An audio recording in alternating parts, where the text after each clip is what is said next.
Hitler's dark ambitions, his dreams and fantasies of Germanic world domination lie shattered amid the ruins of Berlin.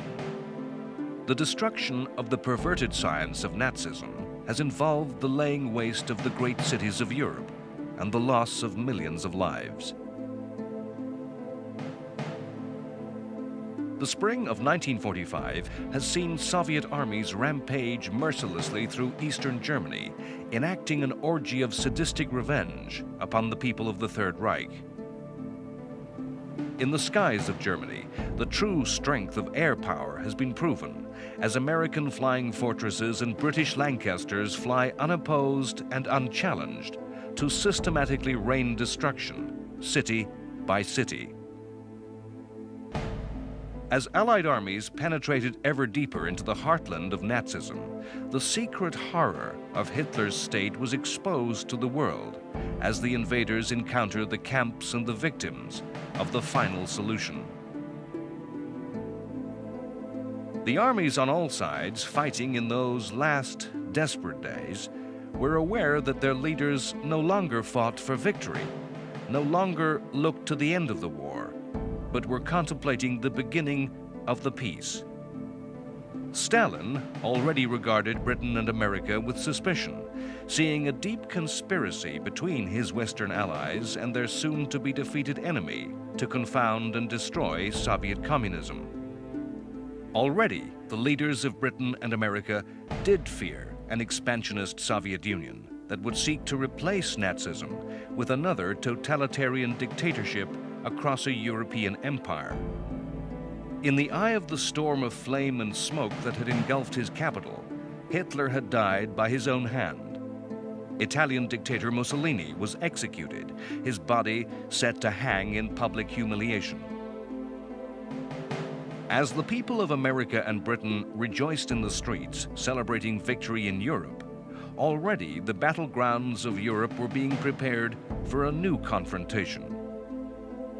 On the other side of the world, men still fought. There was still suffering. There was still World War.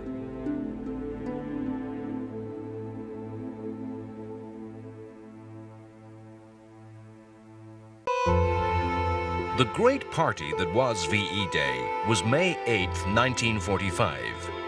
The surrender terms agreed that all German forces on all fronts were to unconditionally lay down their weapons and cease fire on the 8th. Yet fighting in Europe continued for days after. Isolated pockets of German troops fought on. Far behind the front line of fighting, deep in occupied France, fortress garrisons of German soldiers left as far behind as the Atlantic coast continued to hold out. These forces were surrounded and isolated and had been bypassed by the Allies as strategically unimportant in the big picture of the war. These troops were to surrender days after the official end of the war. In the East, Stalin did not accept the surrender, and he demanded that a separate peace be made. In fact, Russian soldiers were ordered to carry on fighting even after this Eastern truce. They pushed deep into Czechoslovakia, aiming to extend the area of territory that would fall under communist domination. It was 3 days after the supposed surrender that the Russians ceased fighting. By then, the Soviet forces had liberated the Czech capital city of Prague. Amongst the Nazi soldiers who fought in this last battle were a large contingent of ex-prisoners of war, former Soviet soldiers who had changed sides to fight against Stalinism. Millions of Soviet citizens had seen the Nazis as liberators. The fate of these men in the peace was to be grim: execution for the officers, long incarceration in the Gulag for the ordinary soldier.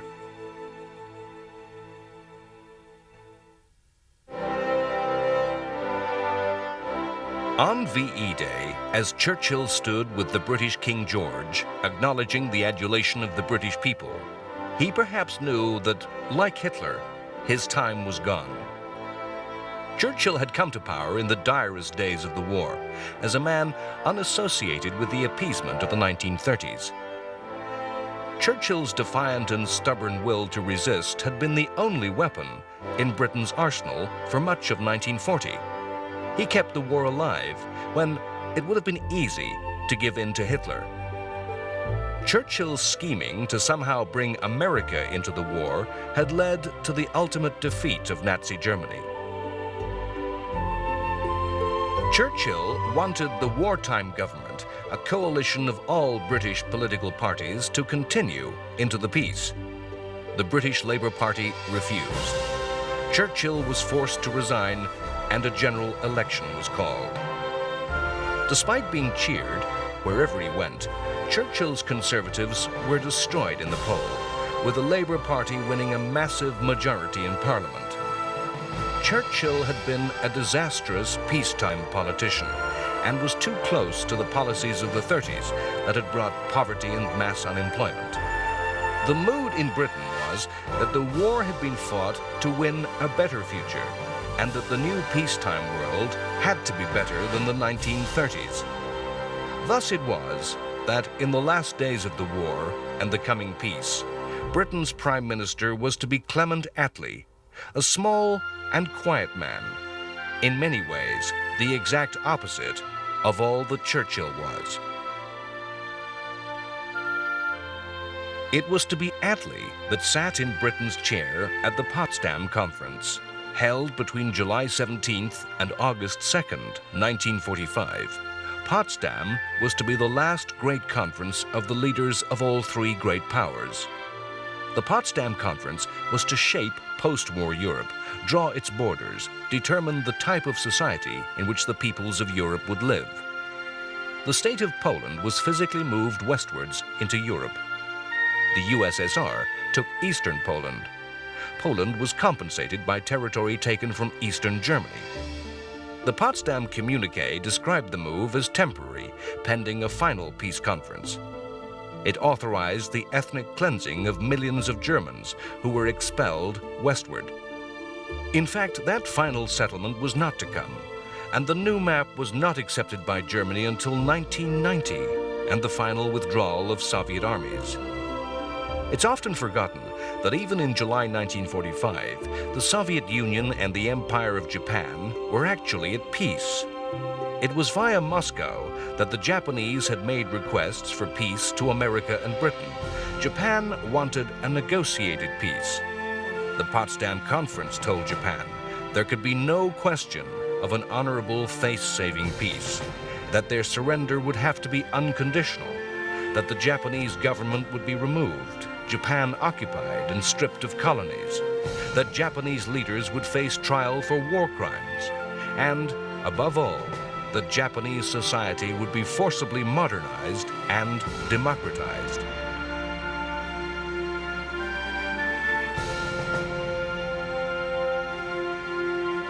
An image which came to be seen as an iconic demonstration of the total defeat of Germany was the meeting of Western armies, the troops of Britain and America, with those of Russia coming from the east. The unification of the two arms of Allied attack underlined the totality of Nazi defeat. The camaraderie of the soldiers, often staged for the newsreel cameras, was soon to dissolve and be replaced by mistrust and suspicion.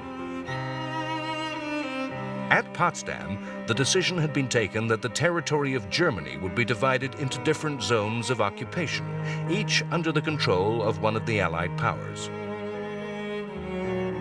The Soviet Union came to insist that British and American forces, which had penetrated far to the east of Germany, pulled back, and the Soviet Union pushed its forces and the border of communist domination further west. Germany was divided between America, Britain, the USSR, and France. The German capital, Berlin, although deep in the Soviet zone, was also divided into occupation zones. Berlin was to remain an occupied city until the very last decade of the 20th century, an island of the West, deep in the Soviet bloc. Without any one of the three allies, America, Britain, or the USSR, the defeat of Nazi Germany would have been impossible. Of the three allies, the Soviet Union and its people made a tremendous sacrifice, paying the highest price in death and destruction. Theirs was the only territory that was to become a battlefield. It was Soviet soldiers that did most of the dying for the Allies. From a position of near defeat in 1941, as Barbarossa brought German forces to within the sight of the Kremlin, victory had fallen into the lap of Stalin and the Soviet system. What had begun as a desperate war of national survival ended with a triumphal reversal of fortune as the Red Army swept westward. The Soviet Union of the 1930s had abandoned any idealism of spreading world revolution. Stalin chose instead to build absolute power in Russia rather than indulge in political conversions. With Hitler's defeat, though, vast prizes of territory and population fell into Stalin's hands, and policy towards this new empire had to be improvised. It is a fact of history that Stalin was personally responsible for more deaths than was Hitler, and that Stalinism was a more encompassing and comprehensive system of terror than Nazism.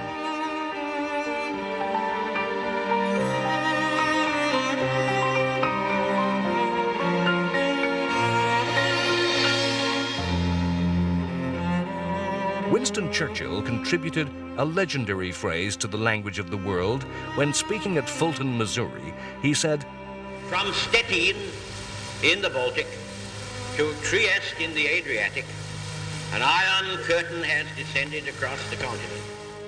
Behind that iron curtain, 2 generations were to live as subjects of the Soviet Empire. Eastern Europe was to be an unhappy place from which its citizens sought only to flee. As Europe resumed normal life and contemplated the peace, the war in the Pacific reached its conclusion, and Japan was to reap the final fruit of its militarism and aggression. In August 1945, a single action, a single aircraft, changed history. A single B-29 bomber dropped a single weapon which devastated the city of Hiroshima, revealing to the world the greatest Allied secret of the war, codenamed the Manhattan Project, the atomic bomb. The nuclear weapon was built to be used against Nazi Germany, against the fear that German scientists, the discoverers of nuclear fission, were also building a bomb.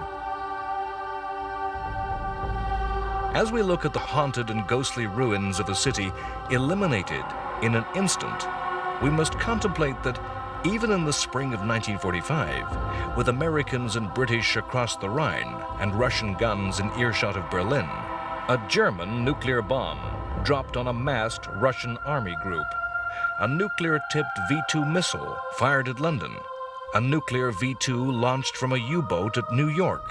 For the Germans had designed that technology, would even at that last desperate late stage have reversed the fortune of war and brought Nazi victory. Germany had in fact neither the industrial resources nor the quantity of scientific expertise to build the bomb. Many of the scientists who built the bomb for America were themselves European exiles from Nazism. The Manhattan Project has a complete history of its own.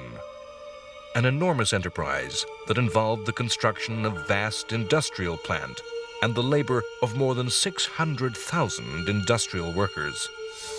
By the time the first bomb had been tested in the desert of New Mexico and bombs were ready for use, Germany had already been defeated. History must ask why the bomb fell upon Japan. The lessons of fighting at Iwo Jima and Okinawa showed that Japanese forces would fight to the death in defending the home islands of Japan. It is true that many thousands of American lives were to be saved by the use of the bomb. The saving of American life may in fact have been a byproduct of United States policy.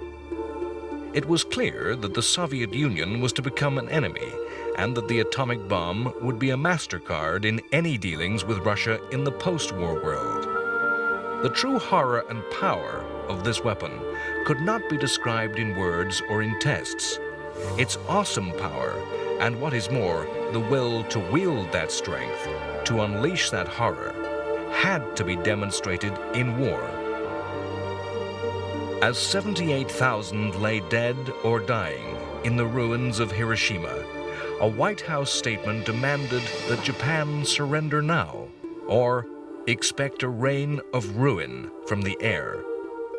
The Japanese gave no reply, and 3 days later, a second bomb fell upon Nagasaki.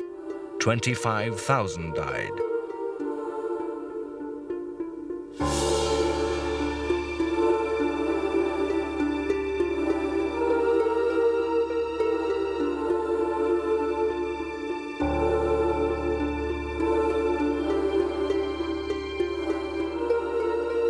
The Soviet Union cynically declared war on Japan on August 8th. Their long-promised offensive was now no longer needed.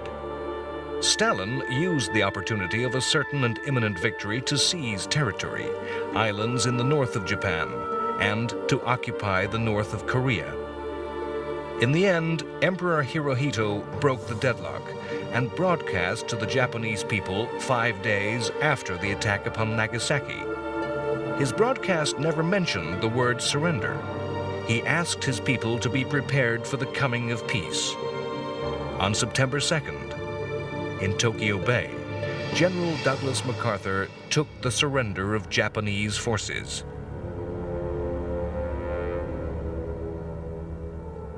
Let us pray that peace be now restored to the world, and that God will preserve it always.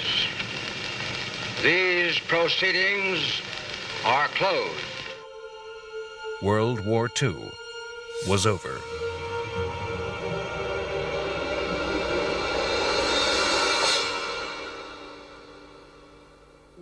The celebration of VJ Day on August 15, 1945, once more filled the streets of America and Britain with celebrating crowds.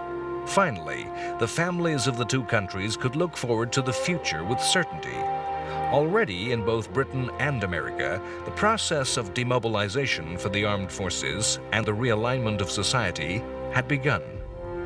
In the second half of 1945, in Britain alone, 170,000 men and women each month returned to civilian life, and war industry in both economies rapidly shed jobs.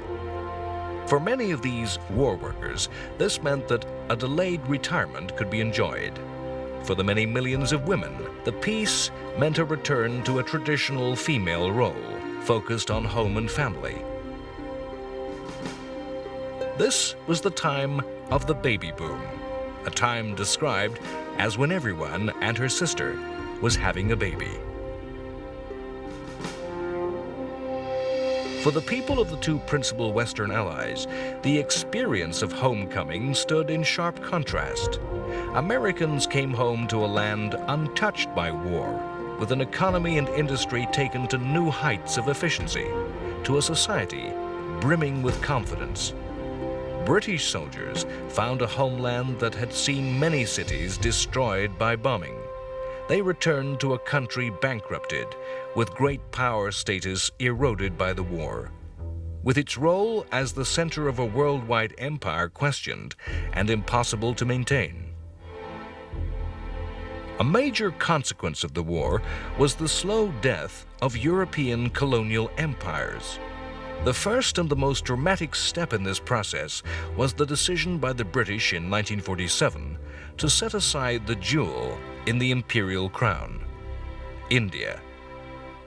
It is paradoxical and ironic that Japan had gone to war proclaiming its aim to be the liberation of the people of Asia from colonial domination, and that Britain fought its war in Burma and the Pacific to defend that empire. In the post-war world, a poverty-stricken Britain was unable to maintain the forces to rule that empire. It was a post-war Britain led by a government elected to sweep away the past and build a new Britain. A government with a socialist priority to build a new welfare state. The decision to quit India was taken quickly. Nearly 200 years of Anglo-India history were unraveled in just 2 years. The resulting division of the Indian Empire into a Muslim state of Pakistan and a Hindu India produced mass movements of population and many thousands of deaths in internal fighting. In the coming years, a wave of decolonization was to sweep the world. It was not a change of direction that was universally acclaimed. Many Britons wondered why the war had been fought if the price of victory was to be the demolition of all that they had been raised to hold dear. Winston Churchill showed himself totally disconnected from the post-war reality as he passionately and stubbornly argued for preservation of the status quo. With Indian independence, the British were beginning a long, slow, and gradual retreat from empire all over the world. The impetus to end empire was not always accepted with such realism. France felt the loss of great power status even harder than Britain. France had been defeated and occupied. The collaboration with that occupation by many French at all levels of society had stirred difficult and uncomfortable questions. In contrast to Britain, France attempted to reassert control over its empire. Most notably, it attempted to return to normal in Indochina, the land today known as Vietnam.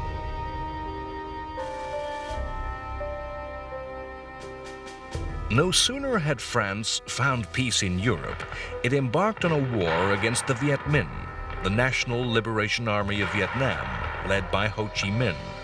This was to be a long and painful experience for the French that would eventually cost them 90,000 lives, and the Vietnamese people millions.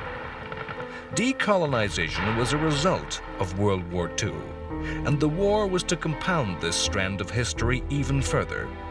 Simple struggles for national independence became entwined with the Cold War, the confrontation between the Soviet Union and its former allies. The Vietnam War became a battle of the Cold War. The Viet Minh were to become the Viet Cong, communists armed by the Soviet Union, while the French came to be armed and financed by the United States. Indian independence created a massive new democratic state from the second most populous people on Earth. Because of World War, China, the largest nation on Earth, underwent a no less dramatic change, but not to democracy. China had suffered longest of all, enduring invasion and occupation since 1937. A long civil war fought between communist revolutionaries led by Mao Zedong and the nationalist government led by Chiang Kai-shek had merged into a tangle of conflict with the war against the Japanese invaders. A war of shifting alliances, of betrayal and factionalism had spread out across the vast Chinese countryside. Once the Japanese had collapsed in defeat, the Civil War resumed, and techniques of revolutionary war perfected by Mao were turned against the nationalists. Despite American backing, the result was defeat for the nationalists. The nationalists retreated to the island of Taiwan to set up a government in exile. In Beijing, Mao Zedong proclaimed the People's Republic of China, and a new thread of history sprang from the source of World War II.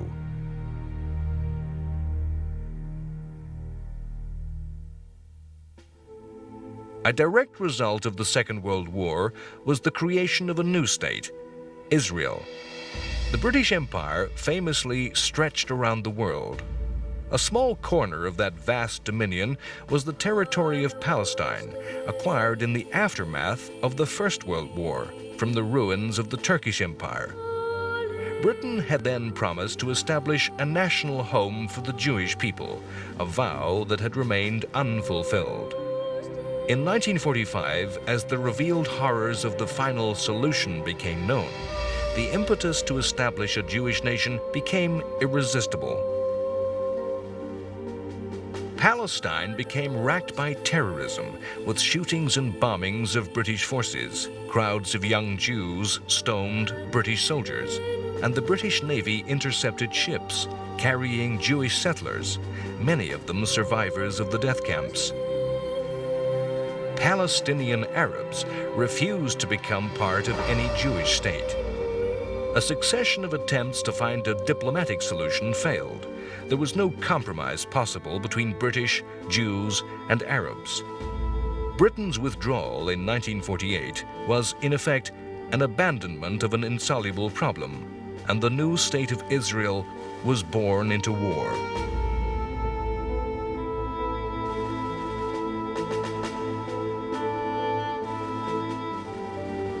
All conflicts advance both the techniques and tools of the art of war. Scientists and engineers are inspired to invent new weapons. Commanders rise to the moment and devise new types of fighting, or they grasp the potential of new weaponry to be used in classic ways. World War II was no different, bringing forth a massive arsenal of new and terrifying weapons. The World War II inventions of the ballistic missile and the nuclear bomb, when combined together, have changed all subsequent history, despite never having been used in anger.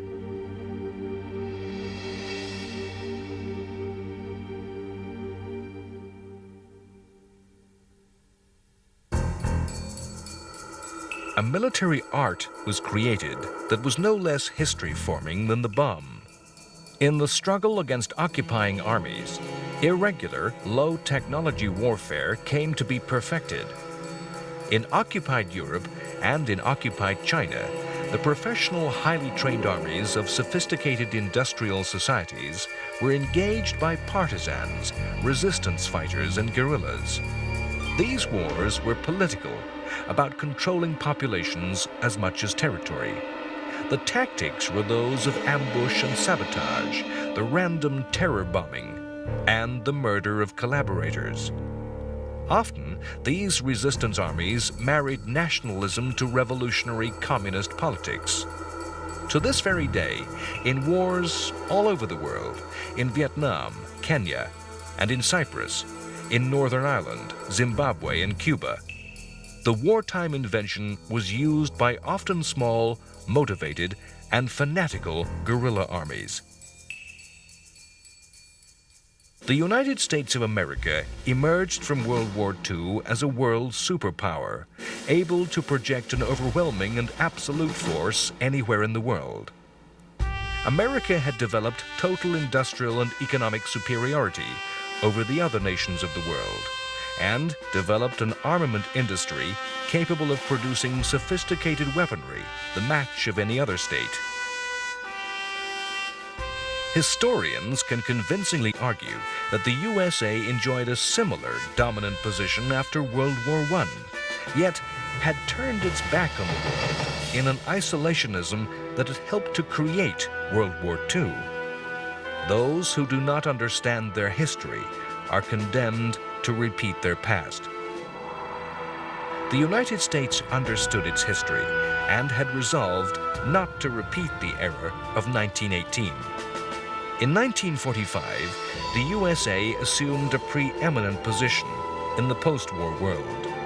Despite a promise by Roosevelt that all American forces would be home within 2 years of peace in Europe, his successor Harry Truman saw the transformation of the USA into a European power, with permanent garrisons of troops in Europe and as the leader of a new transatlantic alliance.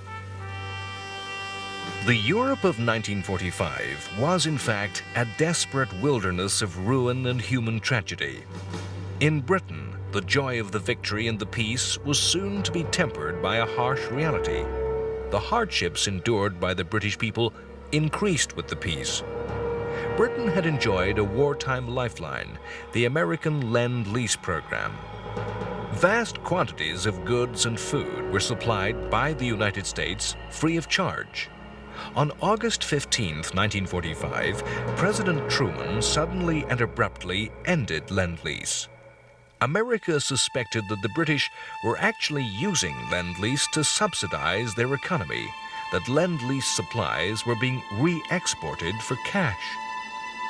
The result for the British people was a decrease in the food ration, lengthening queues and greater hardship. It is in the continent of Europe, though, that there were as many as 30 million of what bureaucrats came to call displaced persons, people driven from homes and homeland, sometimes stateless as well as homeless. Many of these were Germans who had fled from the East or had been ruthlessly ethnically cleansed from all over Eastern Europe. It was a professional United States Army soldier who was to do most to reconstruct and rebuild the ruins of Europe, giving these people new hope. General George C. Marshall had served through the war as United States Army Chief of Staff. Recalled to public service as U.S. Secretary of State, Marshall formulated a massive program of economic aid that was to come to bear his name. The Marshall Plan was an enormous transfusion of wealth that enabled Western Europe to regain stability and prosperity. The victory of 1945 allowed Stalin to feed his paranoia and push back both borders and potential enemies.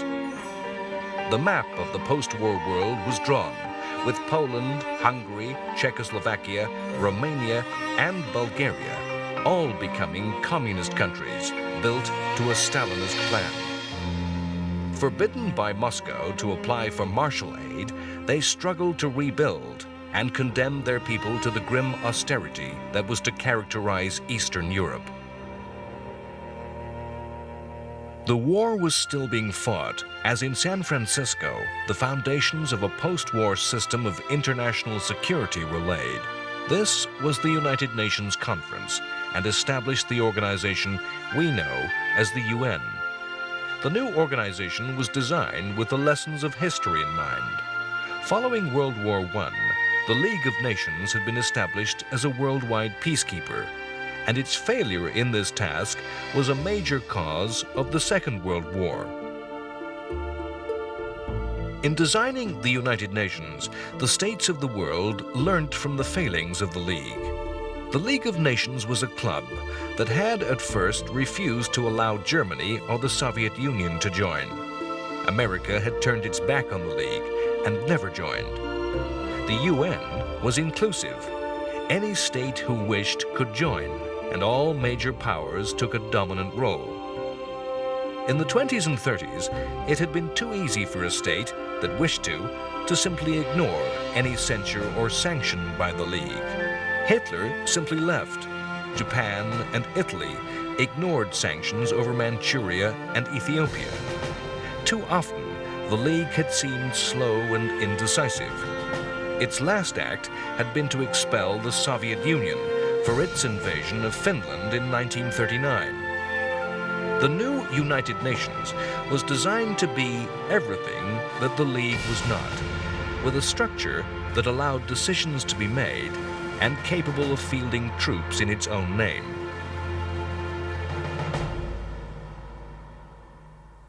The phrase trial of the century is a form of words debased by cheap tabloids as they use it to describe the bringing to justice of the common murderer. The real trial of the 20th century can only be that held at Nuremberg, Germany in 1946. The surviving Nazi leadership was brought to trial to answer for the crimes of the Reich. Like Hitler, many leading Nazis escaped justice through suicide. Those who stood trial were a mix of Nazi politicians, most notably Hermann Goering and Rudolf Hess, military officers, and civil servants and administrators. The defendants were charged with both breaking the existing international laws, such as the Geneva Convention, which prescribed the treatment of prisoners and enemy civilians, and with new charges, crimes against humanity. The trial was held before judges from all the Allies. Had history been different, how would the bombing of Germany and Japan's cities be judged? How would the submarine attacks of the U.S. Navy on Japan be seen? Above all, could a Stalinist regime accuse another of crimes against humanity? The intuitive truth remains that the Nuremberg defendants were able to defend themselves and were given a fairer trial than any Nazi court would give. The defenses that were offered included military and bureaucratic claims to be solely obeying orders, nimble-minded legal defense, fanatical defiance, and claims of insanity, of actions perpetrated under a mesmeric trance in the spell of Hitler. The Nuremberg trials acquitted some defendants. Some were imprisoned. Many were executed. Some died shouting Heil Hitler. Goering escaped execution by suicide.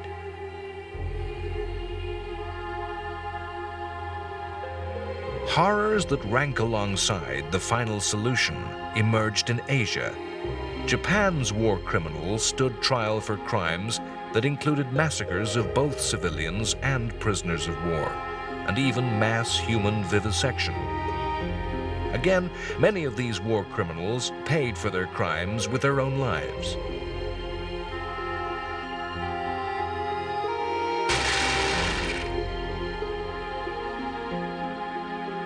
Most prominent among the executed was ex-Prime Minister Aidekai Tojo.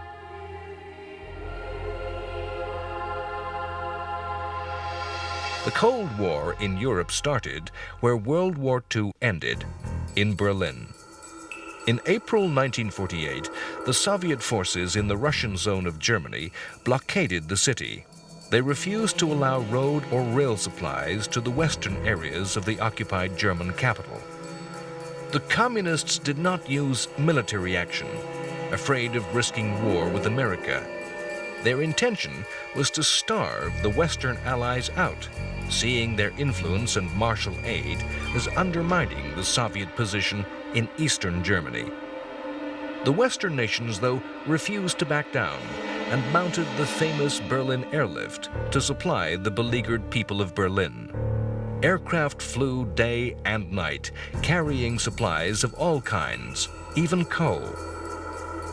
It was not until a year's siege that the Soviets relented.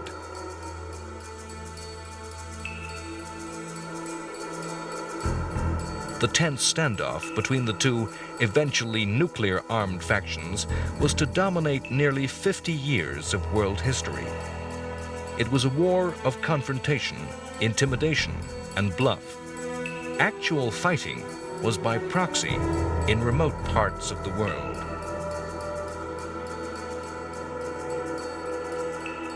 That the world of 1945 learned a lesson from the history of 1918 is shown by the treatment of the vanquished powers. The planes flew supplies to save the citizens of Berlin as much as to supply the Western troops. It would have been easy to abandon Berlin and its people to communist domination as not of strategic value. Long before a later U.S. president was to describe himself as a Berliner, those words were put into practice. Germany was not punished with the crippling reparations that had provided Hitler with such ammunition in the interwar years. The western sectors of Germany were rebuilt, given secure democratic structures, and eventually became a full member of the Western Alliance. Eastern Germany was eventually given a communist government, and within the Soviet satellites, East Germany became a fanatical hardline police state that entrapped its citizens behind a wall of concrete and steel.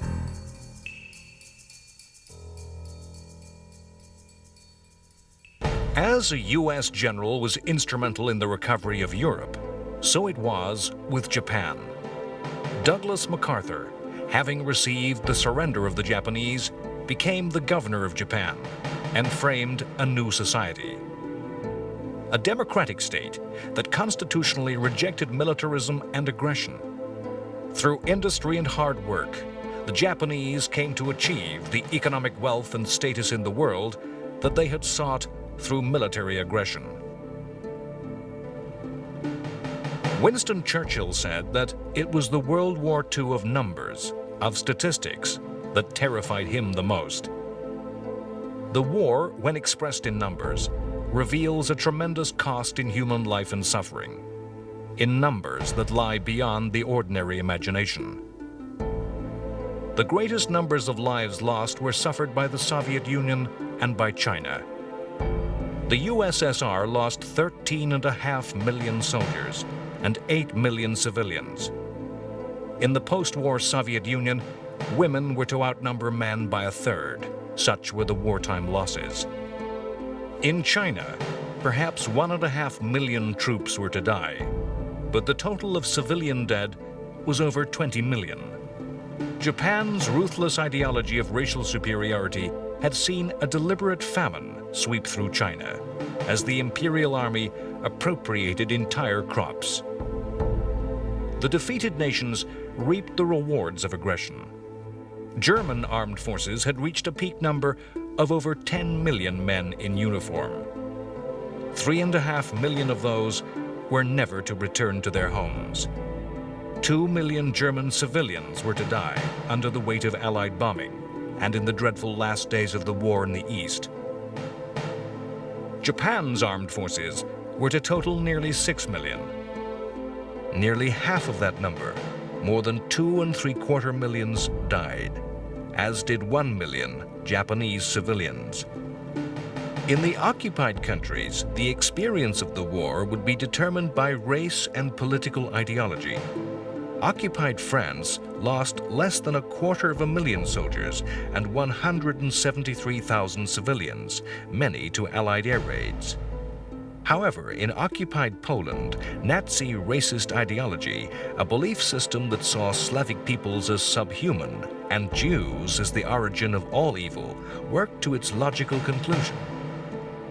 6 million Polish civilians died, 3 million of those Polish Jews, one part of the final solution.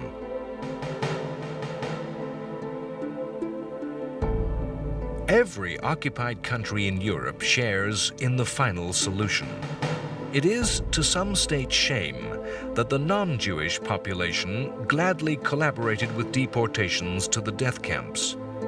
Equally, some nations can be proud that whatever other collaboration was made with Nazism, no part was taken in the Holocaust. Denmark transported all its 5,500 Jews to neutral Sweden. Only 77 Danish Jews were to die. All Bulgarian Jews escaped due to the refusal of the Bulgarian king to allow deportation. Even fascist Italy refused to take part in deportations. It was not until the fall of Mussolini that Jewish Italians fell victim to Nazism. Poland was squeezed on two sides with attacks by an equally ruthless and sadistic Soviet Union. Of 1 million Polish servicemen, 600,000 did not live to see the peace. The discovery by the Germans in 1944 of the bodies of many thousands of Polish officers killed by the Red Army was one of the first indications that the Soviet Union was not the friendly ally portrayed in the newsreels. Compared to the dreadful bloodshed of World War I, Britain lost less than 500,000 servicemen and just 70,000 civilians. It is a fact of war that it is in defeat that armies are destroyed. Victors rarely have to pay heavily for their triumph. The United States fought largely a winning war. With a maximum of 16.5 million under arms, less than 300,000 Americans were lost. Perhaps less than 10 U.S. civilians were victims of the conflict. The number of deaths in the major combatant nations overlies a long catalogue of suffering, of death and loss that reached into all corners of the world. As many as 55 million lives were lost all over the planet. From when we first realize that now is preceded by a before, we become aware that we're traveling on a timeline of history that is personal and unique, and yet is intertwined with the big flow of history. The history of World War II is perhaps the defining moment in the history of humanity.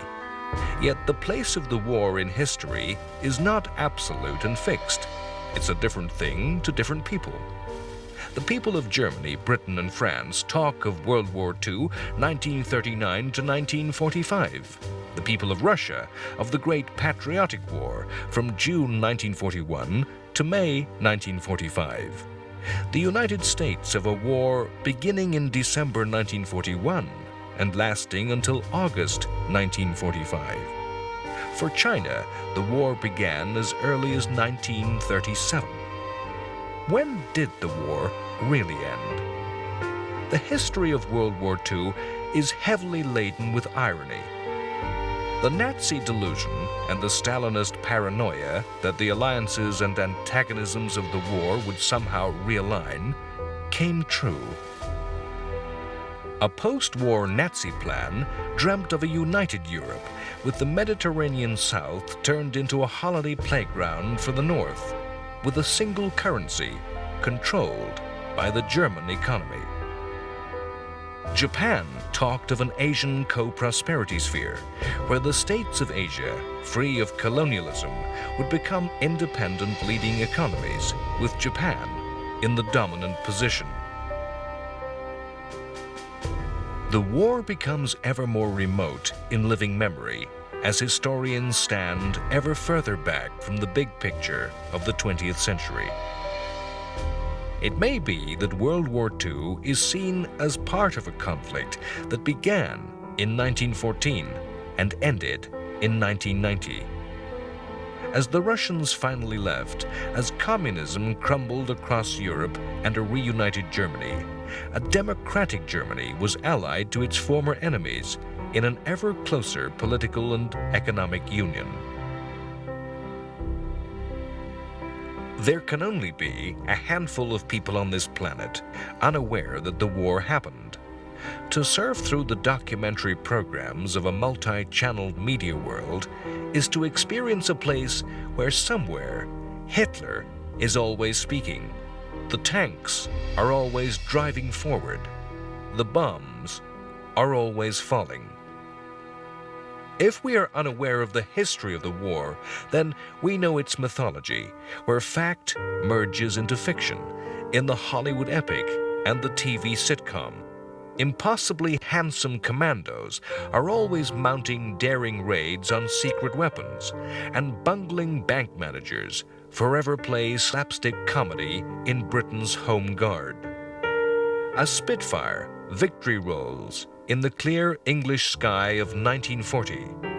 For the people of Britain, the Battle of Britain was fought in the heat of a glorious English summer. That is a myth. Records detail a climate wetter and cloudier than even the normal summer. The Red Army fights alone against the Nazi invader. It did not. Only American boots kept the soldiers fighting. For many nations, the mythology of the war remains a definition of national identity. In 1,000 reruns, it is the finest hour once more.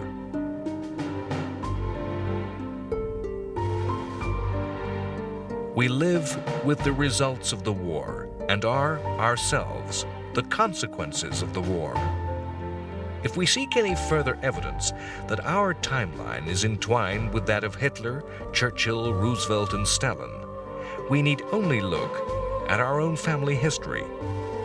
The war was a time of passionate and hurried marriage, of shattered expectations, of futures and dreams lost with boys who never returned, of moments seized right here and right now for fear that happiness might be lost forever. Many of us owe our ancestry to the war, to parents, grandparents, and great-grandparents who met because of the war. Evil will always be present in the world. Its eradication is not in the power of men. Yet, if there was ever an action by men that aimed to eradicate evil, it is that war waged upon Nazi Germany by Britain and America. The history of the war is a complicated weave of the politics of national self-preservation and of power games. Yet, refine and reduce that history to its elemental facts, strip away post-war maneuvering for power, and the war is a struggle between good and evil.